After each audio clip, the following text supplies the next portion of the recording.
আজকে সকাল সকাল আব্বু বাজারে গিয়েছিল মাছ আনার জন্য, আর বাজার থেকে এই ট্যাংরা মাছগুলো নিয়ে এসছে। এই মাছগুলোর তো প্রচুর দাম। আমার নানি ও মামা কালকে আমাদের বাসায় বেড়াতে আসছে, তো নানি বলতেছিল আমাদের রাজশাহীতে 600 টাকার কমেও হলেও এই মাছটা কখনোই দিবে না, কারণ এত পরিমাণ দাম। আমার ক্যামেরার সামনে যে মাছগুলো দেখতে পাচ্ছেন সেগুলো হচ্ছে ট্যাংরা মাছ। এখানে 2 রকমের ট্যাংরা আছে, একটা হচ্ছে রাম ট্যাংরা আর একটা হচ্ছে দেশি ট্যাংরা। তো মাছগুলো আমার অনেক পছন্দের।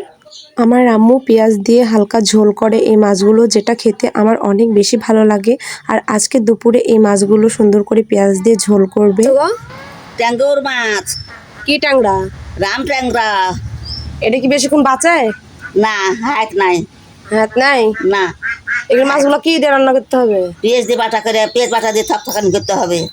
লাতনিরা তোমরা এই মাছ ঝোল করে খাইতে হবে, ভুনা ভুনা করে খাও, ভুনা ভুনা করে খাইতে হবে। আসলে ময়মুরব্বীদের কথা শুনতে হয়, কারণ তারাও আগে অনেক মাছ খেয়েছে। আর আমার নানির বাসা যেহেতু রাজশাহীতে, মাছের কোনো অভাব ছিল না।